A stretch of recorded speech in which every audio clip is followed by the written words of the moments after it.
കണ്ടിരിക്കുന്നത് ഒരു ബ്ലൂടൂത്ത് കാറാണ്. ഇതിന് വേണ്ടിയുള്ള സാധനങ്ങളെല്ലാം ഞാൻ ആമസോൺ എന്ന് പറഞ്ഞ ഷോപ്പിംഗ് മീഡിയ എന്നാണ് ഞാൻ വാങ്ങിച്ചത്. ഇതിനുള്ള സാധനങ്ങൾ എന്തൊക്കെയാണെന്ന് നമുക്ക് നോക്കാം. ഇത് മോട്ടോർ ഡ്രൈവർ IC ആണ്. ഇത് നമ്മളെ ബ്രെഡ് ബോർഡ്. ഇത് ആർഡിനോ നാനോ. ഇതിന്റെ വേറൊരു ടൈപ്പ് ഉണ്ട്, ആർഡിനോ UNO. ഇത് നമ്മൾ വലിയ വലിയ കാറൊക്കെ ഉണ്ടാക്കണമെങ്കിൽ ഇതാണ് ബെറ്റർ. ഇത് കൊച്ചു കാറല്ലേ, ഇത് തന്നെ നല്ലത്. ഇത് ബ്ലൂടൂത്ത് മോഡ്യൂള്, നമ്മളെ മൊബൈലിൽ കൺട്രോൾ എല്ലാം ഇടുന്ന ഇതാണ്. ഇത് ബാറ്ററി. ഇത് 12 വോൾട്ട് ലിഥിയം അയൺ ബാറ്ററി പാക്കാണ്. അങ്ങനെ വെച്ചാൽ ഈ ലിഥിയം അയൺ ബാറ്ററി എന്ന് പറഞ്ഞ് ചോദിച്ചാൽ അവർ ഒന്നൊന്നായിട്ട് എടുത്തു തരും. അതിനെ 3ഉം കൂടെ കണക്ട് ചെയ്ത ഒരു അഡാപ്റ്ററും വെച്ച് 12 വോൾട്ട് ആക്കി എടുത്തതാണ്.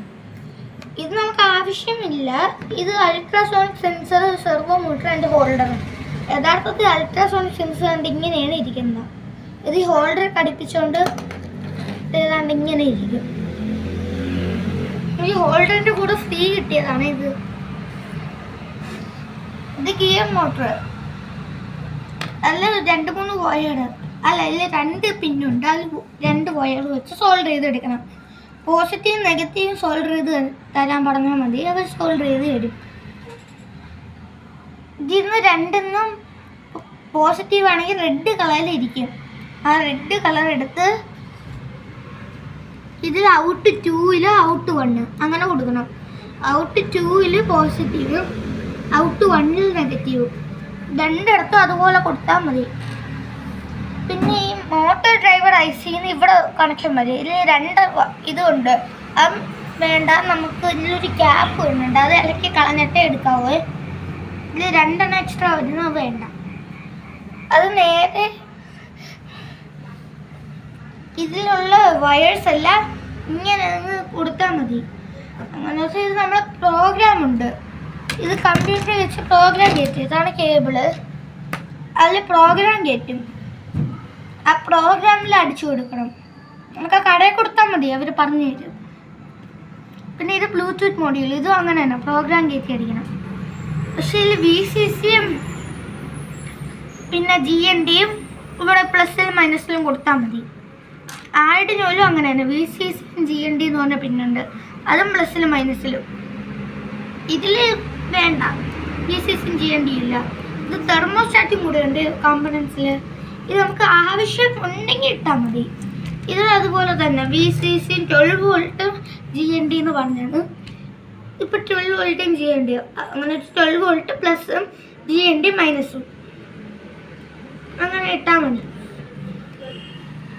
പിന്നെ വേറെ മെയിൻ കാര്യമാണ് ഈ ബാറ്ററി എന്ന് പറഞ്ഞാൽ 12 വോൾട്ട് ഔട്ടിന് ഇവിടെ 2 കൊടുക്കണം. പിന്നെ ഇവിടെ വേറൊരു വയർ GND എന്ന് പറഞ്ഞാൽ പിന്നെ വേറൊരു വയർ എടുത്ത് നേരെ ഇവിടെ കൊടുത്തേക്കണം, ഇല്ല മൈനസിൽ. പിന്നെ 12 വോൾട്ട് എന്ന് പറഞ്ഞാൽ പിന്നുണ്ട്, അതെടുത്ത് ഇവിടെ കൊടുത്താൽ മതി. 12 വോൾട്ട് ആയ 5 വോൾട്ട്. ഇതിപ്പോൾ റെഡിയാണ് ഈ കാർഡ്. ഇതിൻ്റെ വർക്കിംഗ് ഞാൻ പറഞ്ഞു തരാം. ഈ ബാറ്ററി എന്ന് വരുന്ന 12 വോൾട്ടിന് ഇതിൽ 5 വോൾട്ടായിട്ട് കൺവേർട്ട് ചെയ്ത് അയക്കും. അത് നേരെ ബ്രെഡ് ബോർഡെല്ലാം പിടിച്ച് ഇതിങ്ങനെ അങ്ങ് പാറ്റേൺ ആക്കും. എന്ന് വെച്ചാൽ ഈ 5 വോൾട്ട് ഇങ്ങനെ അങ്ങ് ആക്കും. ഇവിടെ കൊടുക്കാവൂ, ഇവിടെ ഒന്നും കൊടുത്തുകൂടാ. ഇങ്ങനെ അങ്ങ് പാറ്റേൺ ആക്കുമ്പോൾ നമുക്ക് ഇവിടെ കൊടുക്കുമ്പോൾ ഇവിടെ ഒരു 5 വോൾട്ടിൻ്റെ പിന്നെ ഉള്ളൂ. എനിക്കിത് ഇവിടെ ഫുള്ളും വരും. ബ്രെഡ് ബോർഡിൽ എല്ലായിടത്തും ഇങ്ങനെ തന്നെ. ഇതിങ്ങനെയാണ് പോണത് പാറ്റേൺ. ഇവിടെ മാത്രം ഇങ്ങനെ, ഇവിടേക്ക് ഇങ്ങനെ. നമ്മൾ ഇവിടെ D3 എന്ന് പറഞ്ഞാൽ പിന്നെ ഇവിടെയാണ് കൊടുത്തെങ്കിൽ ഇത് ഇവിടെ ഫുള്ളും D3 ആവും. അത് ഒരു ലൈൻ മാത്രമാണ്, ഈ ലൈനൊന്നും ഇതല്ല. അപ്പോൾ ഇതാണ് എൻ്റെ വർക്കിങ്, അല്ല വേറെ ഒന്നുമില്ല. ഇതിൽ ചാർജറുണ്ട്, അത് നമ്മൾ ബാറ്ററി വാങ്ങിയതിൻ്റെ കൂടെ കിട്ടും. ചാർജറൊന്നും പറയാൻ പറ്റില്ല, ഇതൊരു അഡാപ്റ്ററാണ്. ഇതാണ്ട് ഇത് ഇവിടെ ഇങ്ങനെ കൊടുത്താൽ മതി. ഈ 2 പിന്നും കണ്ടില്ലേ, ഇവിടെ ഒരുമിച്ച് ഇങ്ങനെ കൊടുക്കല്ലേ, അല്ലെങ്കിൽ ബാറ്ററി പെരുവി അങ്ങ് പൊട്ടിക്കിടക്കും. അതുകൊണ്ട് ഈ അഡാപ്റ്റർ പിന്നാണെന്ന് നോക്കി വേണം കൊടുക്കാൻ. ഇത് മെയിൽ ടു ഫീമെയിൽ പോർട്ടാണ്. ഇത്രയേ ഉള്ളൂ.